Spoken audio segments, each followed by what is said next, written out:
India news के digital platform पर आपका स्वागत है और आपके साथ मैं हूं आपका होस्ट राजीव शर्मा। नई नई खबरें, नई नई जानकारियां जो आपके ज्ञान में बढ़ोतरी करती हैं, आपको नई जानकारियां देती हैं, ऐसे वीडियो हम आपके सामने लाते हैं और आपके कमेंट के जरिए हमें पता चलता है कि और उससे जुड़ी हुई क्या ऐसी बातें थी जो वीडियो में या तो छूट गई या उससे कहीं अलग उसी जैसी बातें हैं जो आप अपने कमेंट के जरिए बताते भी हैं हमको।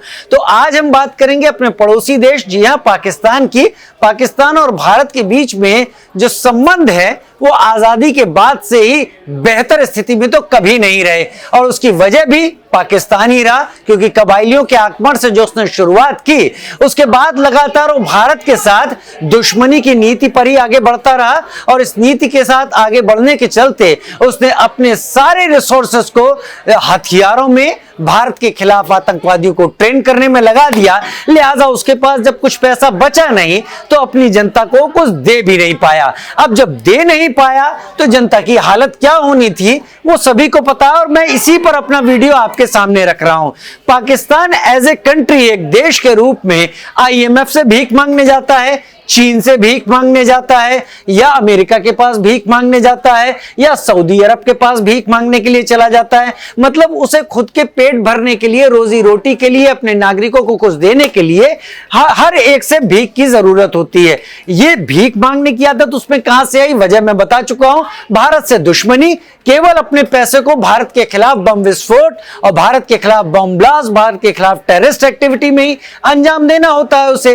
तो अब अपने नागरिकों को कहां से वो ऐसी चीजें लाकर मुहैया कराए, तो खुद तो भीख मांगने में लगा है। लेकिन बड़ी अजीब बात, पाकिस्तान के नागरिक भी भीख मांगने में लगे हैं। आप कहेंगे ऐसे तो भारत में भी भिखारी मिलते हैं, बात सही है, भिखारी तो भारत में भी है, लेकिन पाकिस्तान में जो लोग हैं वो पाकिस्तान के अंदर भी भीख मांग रहे हैं और फ्लाइट पकड़ के दूसरे देशों में जाके भी भीख मांगते हैं।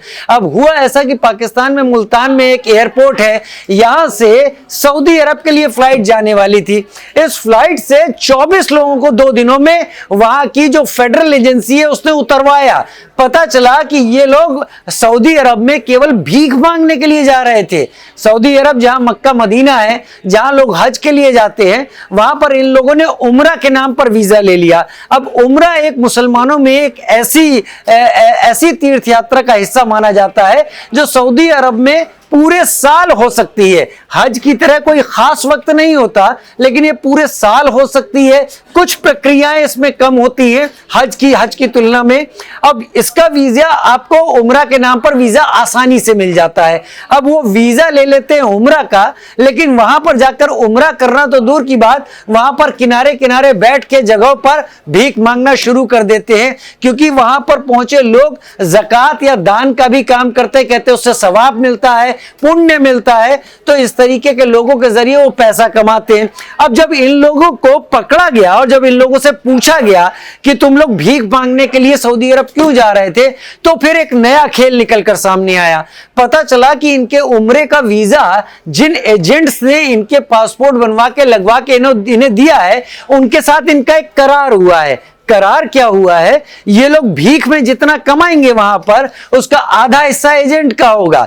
तो भीख मांग रहा है कोई, उस भीख का हिस्सा बट रहा है पाकिस्तान में भी इस तरीके से लोगों के बीच में, और वो लोग एजेंट हैं जो कि टूर ट्रेवल से जुड़ा हुआ काम करते हैं। तो पाकिस्तान भिखारी ढूंढे मिलते हैं, एक नहीं 1000 मिलते हैं। पूरा का पूरा मुल्क ही इनका भिखारी होने की स्थिति में, करार पर हालत में आ गया है। और उसकी वजह हम सभी जानते हैं। अपने पास आए अपनी कमाई के पैसे अपनी पब्लिक की बेहतरी के लिए लगाने की जगह, उसको खाने की चीजें मुहैया कराने की जगह, उसको और दूसरी बेहतर चीजें देने की जगह भारत में बम ब्लास्ट कराने के लिए टेररिस्ट को भेजना हो, टेरर ट्रेनिंग कैंप चलाने हो, इस तरह की तमाम जो हरकतें करनी हो, जब वहां पर ही पैसा पाकिस्तान सारा फूंक देगा तो पब्लिक तो भीख मांगेगी, चाहे पाकिस्तान हो चाहे गैर मुल्क हो। जाके उसकी किस्मत में केवल भीख मांगना ही लिखा है। यह स्थिति है पाकिस्तान की। लेकिन अजब स्थिति यह है कि इन भिखारियों से जो दूसरे देश में जाकर भीख मांग रहे हैं,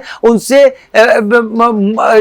कमाई की शेयरिंग भी की जा रही है एजेंट्स के जरिए। ये और अलग बात है। आपका इस वीडियो पे क्या कुछ कहना है, आपको क्या लगता है, अपने कमेंट के जरिए बताइएगा। फिलहाल इस वीडियो में इतना ही। नमस्कार।